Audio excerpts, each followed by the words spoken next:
Hello everyone, welcome to our YouTube channel Uttam Kaksha. तो आज हम लोग जो है पढ़ेंगे क्या, वर्क पावर एंड एनर्जी। और ये हम लोग जो है इसको डिटेल में पढ़ने वाले हैं और मेन कंटेंट को देखेंगे, जिससे जो है आपको कंपटीशन के एग्जाम में अभी क्वेश्चन आएगा। जो भी 11th में जाएंगे उनको 9th और 10th पे बेसिस बहुत सारा क्वेश्चन आएगा। तो हम लोग स्टार्ट करते हैं work power and energy. Work power and energy. तो सबसे पहला क्वेश्चन आना चाहिए कि वर्क होता क्या है। या तो अभी मैं जो है इस पे लिख रहा हूँ, या मैं अभी 10 घंटे पढ़ा हूँ, या आपकी मम्मी जो खाना बना रही है किचन में, तो आपके कहने के टर्म्स में दिनचर्या के भाषा हम लोग कहते हैं कि हम लोग काम करते हैं। लेकिन फिजिक्स क्या कहता है भैया कि आप काम नहीं करते हैं, उसका एक कंडीशन है। अगर फिजिक्स का कंडीशन को आप फुलफिल करते हैं तो आप वर्क करते हैं। तो उसका कंडीशन क्या है भैया, तो जैसे कि ये ब्लॉक है, ये है ब्लॉक। ब्लॉक अभी ए पोजीशन पे है, तो अभी तो ब्लॉक जो है ये पोजीशन पे कोई इसको सिर पे रखे हुआ है, तो अभी इसका जो है पोजीशन को चेंज नहीं हो रहा था, ये इस पे कोई काम नहीं कर रहा है। ठीक है, अब दूसरा काम क्या कर सकते हैं, ब्लॉक को यहाँ से फोर्स लगाने स्टार्ट करते हैं, एफ फोर्स लगाने। तो एफ फोर्स जैसी फोर्स लगा के धक्का देंगे, जैसे कि यही है अभी यहाँ पे रखा हुआ है, आप इसको हम धक्का दे के ले जा रहे हैं यहाँ पे, तो ले जा रहे हैं तो हम फोर्स भी लगा रहे हैं, मस्कुलर फोर्स, और इसका डिस्प्लेसमेंट भी हो रहा है, यानी यहाँ पे हम लोग वर्क कर रहे हैं। अगर हम जैसे इस पे फोर्स लगाएं और ये ब्लॉक जो है यहाँ पे चल के यहाँ से यहाँ आ गया, फोर्स लगाने के कारण ए से बी पे आ गया, तो अब क्या हुआ, जैसे ही फोर्स लगाए तो ये ब्लॉक डिस्प्लेस किया, यानी कि ये हम लोग जो है ब्लॉक पे वर्क किए, तो यहाँ पे वर्क डन हो गया। अब हम क्या कर रहे हैं कि इस दीवार को धक्का दे रहे हैं, धक्का देते जा रहे हैं, और दीवार जो है पीछे जा ही नहीं रहा है, यानी हम वर्क कर रहे हैं। हम तो बहुत उसको प्रेस करके दाब रहे हैं कि वर्क कर रहे हैं उस पर, लेकिन हम वर्क तो कर ही नहीं रहे हैं, ये तो डिस्प्लेस ही नहीं हो रहा है। लेकिन करने में तो कहें कि हम बहुत फोर्स लगा रहे हैं, बहुत काम कर रहे हैं, लेकिन जा ही नहीं रहा। लेकिन फिजिक्स के टर्म में हम लोग जीरो वर्क कर रहे हैं, क्योंकि हम जैसे इसको धक्का दे रहे, प्रेस कर रहे हैं, और ये तो डिस्प्लेस भी नहीं हो रहा है।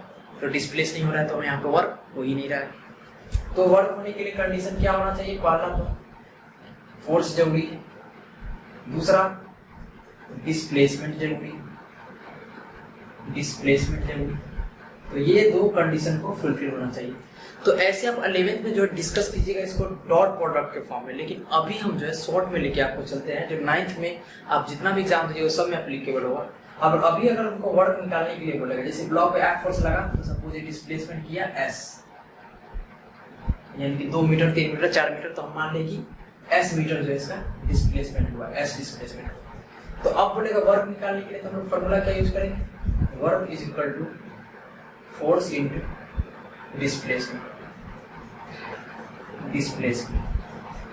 जो कि अभी 9 के लिए बिल्कुल सही है, लेकिन आगे चल के आप 11th में बोलिएगा ये इंटू नहीं होता है, क्या होता है यहाँ पर डॉट प्रोडक्ट लगता है। लेकिन 9 तक आपको सारा ये वैलिड रहेगा। अगर हमको फोर्स दिया रहेगा, डिस्प्लेसमेंट दिया रहेगा और वर्क पूछेगा, तो क्या कर देंगे, फोर्स इंटू डिस्प्लेसमेंट। अभी हम लोग को कुछ सोचना ही नहीं, बस जो 9th में सिलेबस है उसी को पढ़ना है। तो work is equal to force into displacement. अब यहाँ पे एक और क्वेश्चन आता है।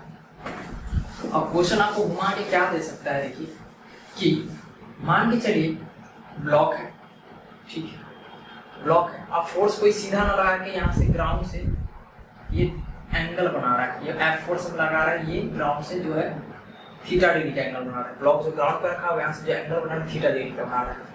और ब्लॉक जो फोर्स लगाने के कारण डिस्प्लेसमेंट हुआ, डिस्प्लेसमेंट कितना हो गया भैया, एस हो गया, यहाँ से यहाँ डिस्प्लेस कर दिया। ये ए बॉक्स था, यहाँ पे आ गया, पोजीशन पहले इसका यहाँ पे था, टी पे था, अब इसका पोजीशन क्या हो गया, यू हो गया। तो पोजीशन इसका क्या हो गया, लोग जो देखेंगे अब कि देखिए यहाँ पे एक ब्लॉक ए है, अब यहाँ पे कहाँ पे आ गया है, दूसरे पोजीशन पे आ गया है। पोजीशन पहले टी था, अब हो गया यू। क्यों हुआ है, क्योंकि यहाँ पे हम लोग फोर्स लगाया। अब फोर्स जो है कितना डिग्री का एंगल बना रहा है, ब्लॉक के ग्राउंड के साथ थीटा डिग्री का एंगल। तो अब इस केस में आपको बोलेगा वर्क निकालने के लिए, तो यहाँ पे हम लोग जो फॉर्मूला यूज करेंगे वो यूज करेंगे क्या, work is equal to F S cos theta, यानी कि एफ एस कॉस थीटा हम लोग फॉर्मूला यूज करेंगे। एग्जाम्पल में जैसे कि आपको समझाने के लिए हम ले रहे हैं, सपोज ये ब्लॉक, ठीक है, ब्लॉक पे हम फोर्स लगा रहे हैं 10 न्यूटन का, और ये एंगल बना रहा है ग्राउंड से 60 डिग्री का, 60 डिग्री का एंगल बना रहा है। तो पूछेगा और डिस्प्लेसमेंट कितना कर रहा है, ब्लॉक डिस्प्लेस कर गया है 5 मीटर, यहाँ पे आके डिस्प्लेस कर गया, ब्लॉक ये था आप बोलेगा वर्क निकालने के लिए, तो हम वर्क के लिए कौन सा फॉर्मूला यूज करेंगे, F S cos theta. Work is equal to हो जाएगा F into S cos theta. तो फोर्स कितना है भैया 10 न्यूटन इंटू डिस्प्लेसमेंट कितना है भैया 5 मीटर कॉस थीटा। कॉस तो लिखेंगे सेम का सेम कॉस, लेकिन थीटा क्या लेंगे 60 degree into cos 60 degree. 10 Newton का 10 न्यूटन, 5 मीटर का 5 मीटर। कॉस 60 का वैल्यू क्या होता है, आपको कॉस का तो वैल्यू याद ही होना चाहिए।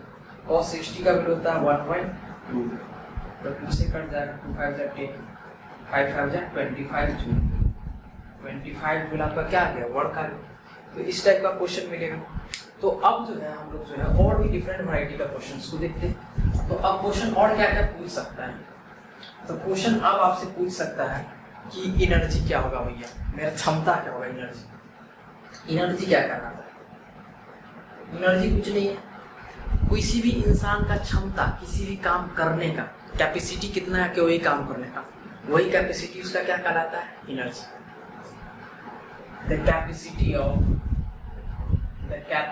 Of doing any work is called energy। तो भैया जो हो कैपेसिटी होगा कोई भी काम करने का, वो क्या कहलाएगा, जैसे भी मेरा कैपेसिटी क्या है पढ़ाने का, तो ये मेरा अपना एनर्जी है। तो किसी भी काम करने का जो क्षमता होता है वो क्षमता क्या कहलाता है, एनर्जी। तो जैसे कि अब हम लोग देखेंगे एनर्जी बहुत टाइप का होगा भैया, टाइप्स ऑफ एनर्जी।